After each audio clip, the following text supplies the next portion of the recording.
देखते हैं कि हर जगह गायत्री परिवार के माध्यम से 5 कुंडी यज्ञ से लेकर के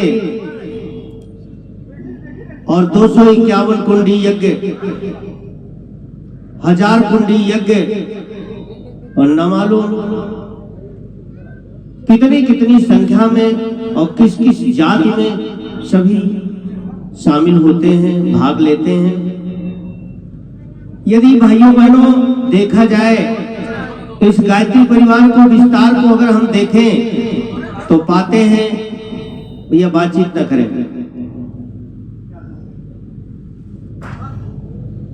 इस अपने गायत्री परिवार को हम देखते हैं तो पाते हैं कि ऐसी कोई जगह नहीं है, ऐसा कोई स्थान शेष नहीं है।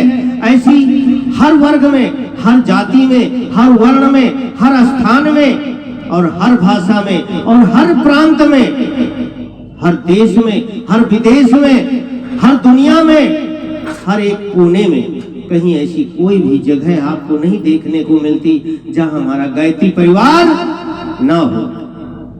हर जगह हमारे पीले कपड़े वाले भाई दिखाई पड़ते हैं, हमारी बहनें दिखाई पड़ती हैं। ये किसकी कृपा है? उस गुरुसत्ता की कृपा है। हर जगह उपस्थिति जो देखने को मिलती है, शायद ही इसके अलावा कोई ऐसा संगठन हो जो हर भाषा और हर वर्ग में, हर व्यक्ति के अंदर, दुनिया के हर कोने के अंदर लगभग एक ही तरह की उपस्थिति अपनी दृष्टि से हम देख पाता हूं। ऐसी कोई स्थान नहीं है, ऐसी कोई जगह नहीं है जो आज हम करोड़ों लोगों में फैले हुए इस गायत्री परिवार को देख पाता हूं। ये हमारा परम सौभाग्य है। तो लगता है, जब हम देखते हैं तो लगता है कि एक अद्भुत चमत्कारी घटना, एक अद्भुत चमत्कार ये हम सबको देखने को मिलता है। और यदि पलटकर हम देखें तो ये जो शुरुआत हुई है, इस भवन की शुरुआत में सिर्फ 4 ही व्यक्ति थे। वो 4 व्यक्ति कौन थे? वो 4 लोग कौन थे? वह गुरुसत्ता जो हम इस वृद्धावस्था का शरीर इस चित्र के रूप में देखते हैं। एक तो नंबर 1 तो ये था, और इसकी पूजा की कोठरी में एक अखंड दीपक प्रज्वलित था। वो अखंड दीपक जल रहा था। और तीसरा यदि देखा जाए तो दादा गुरु थे, जो आप कहीं फोटो में देखते होंगे तो छोटा सा नंगा सा चित्र बना हुआ होता है। तो तीसरा तो ये था और चौथा और दूसरा कोई नहीं है। यही 4 ऐसे व्यक्ति हैं कि वो पूजा की कोठरी, दीपक, गुरुजी और दादा गुरु, ये 4 व्यक्ति ऐसे थे। इस 4 लोगों के द्वारा ही इसकी शुरुआत हुई। तो देखने में लगता है कि जिस समय जैसे मछली एक छोटी सी थी और उसका रूप बढ़ता हुआ चला गया और वो कहती गई कि हमको इस कमंडल से निकाल करके तालाब में छोड़ो, तालाब से छोड़ दिया, नदी में छोड़ दिया, नदी से समुद्र में चली गई और इतना विस्तार ले लिया कि समुद्र से बढ़ करके पहुंच गई। ये ठीक उसी प्रकार से ये हमारा मत्स्यावतार का रूप ले लिया इस गायत्री परिवार ने। तो देखते हैं और देखते हैं तो यजुर्वेद और सामवेद को हम देखते हैं तो यदि वो जुड़ गए तो वैदिक विधान के अनुसार ऐसी भारत की वैदिक परंपरा खड़ी हो गई कि जो 4 धामों के रूप में प्रकट हो गए। किसने? उस आद्य गुरु शंकराचार्य ने पुरुषार्थ के रूप में हमको जोड़ दिया है। और उस जोड़ देने से ये पूरा भारत हमारा अखिल विश्व गायत्री परिवार के तरीके से जुड़ता हुआ चला गया। जो हम सब कहलाते हैं ये वही ईंट है, वो गुरु की शक्ति है जिससे हम 1 से 1, 1 से 2, 1 से 2 से 4, 4 से 8, 8 से 12 बढ़ते हुए चले गए। आज देखने को यहाँ मिला इस शोभा यात्रा के माध्यम से, इस कलश यात्रा के माध्यम से कि कितनी सुंदर कलश यात्रा हमारे सभी शहर के भाई बहन मिल करके और निकाली है। देखने में लगता था कि जो आज अभी हमारे सबके अंदर कहीं न कहीं कमी है। कमी क्या है? आज जो हम टीवी में मोबाइलों में देखते हैं, सबसे प्रत्यक्ष घटना इसमें जो घट रही है सब देखते रहते हैं कि आज उस हिंदू के ऊपर बांग्लादेश में किस प्रकार से आक्रमण किया गया। ऐसे राक्षस उन राक्षसों से मिलकर के जो उसकी हत्या की है, जलाई है, ये सहन नहीं हो रहा है। गुरुदेव ने कहा था बेटा ये केवल ऐसे बैठने से काम नहीं चलेगा, ये संघर्षात्मक जीवन हमको अपने को बनाना पड़ेगा।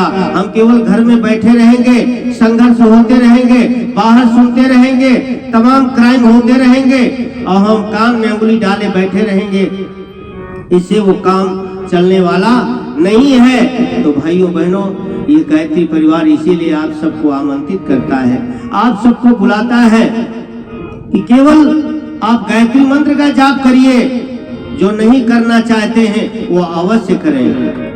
अभी बाबूजी ने आपको सुबह कलश यात्रा में संक्षेप रूप में बताया है, अब विस्तृत रूप में समझाएंगे, आपको बताएंगे कि जो विचारों की देन है, जो ज्ञान की देन है, जो सद्बुद्धि की देन है, ये दिया किसने? उस गायत्री ने दिया है। और गायत्री का देवता कौन है? वो सूर्य देवता है, वो सविता देवता है। और सविता देवता की शक्ति किसको नहीं चाहिए? कोई बता दे किसी भी जाति धर्म का कि हमको सूर्य नहीं चाहिए, हमको सूर्य की ऊर्जा नहीं चाहिए। बताइए, जिस समय अगर सूर्य आंखें बंद कर लेता है, ये मौसम वही चल रहा है। अगर 4 दिन आंखें नहीं खुलती हैं तो त्राही मच जाते हैं। है कोई देवी देवता? कोई नहीं खड़ा हो पाता है, सब परेशान हो जाते हैं। हनुमान जी भी हाथ जोड़ते हैं, शंकर जी भी हाथ जोड़ते हैं, दुर्गा जी भी हाथ जोड़ती है, काली जी भी हाथ जोड़ती है, सभी देवी देवता हाथ जोड़ते हैं, प्रभु उदय हो जाओ, निकलो। ये सब बाल बच्चे सब परेशान हो रहे हैं, ठंड अधिक पड़ रही है, 0 डिग्री तापमान जा रहा है।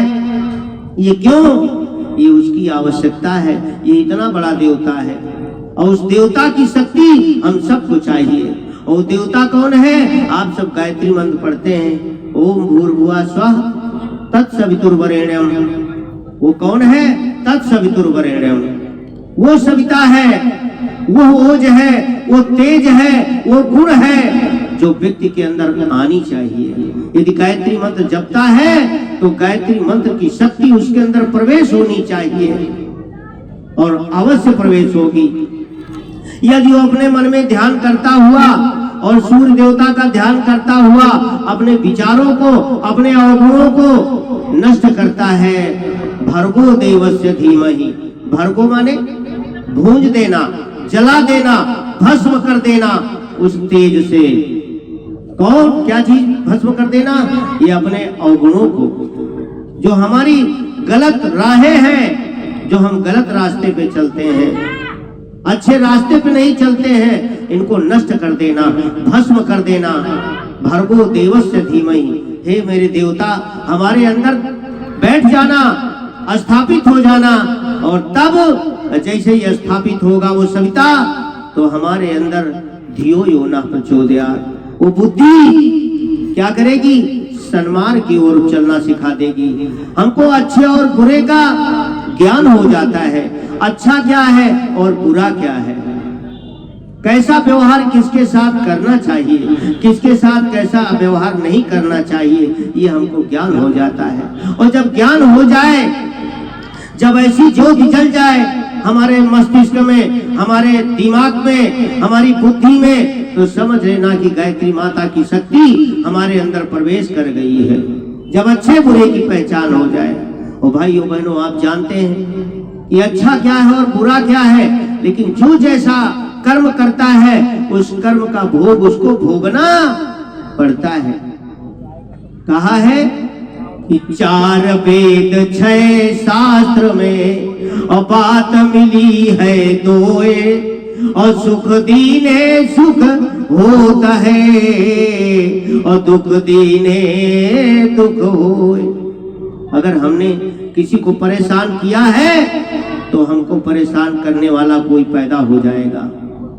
हम घर में रहें, बाजार में रहें, दुकान में रहें, सर्विस में रहें, नौकरी में रहें, कहीं भी रहें, दुनिया के किसी कोने में रहें, लेकिन वो कर्म जो हमने किया है वो जाने वाले नहीं है, उसको भोगना ही पड़ता है।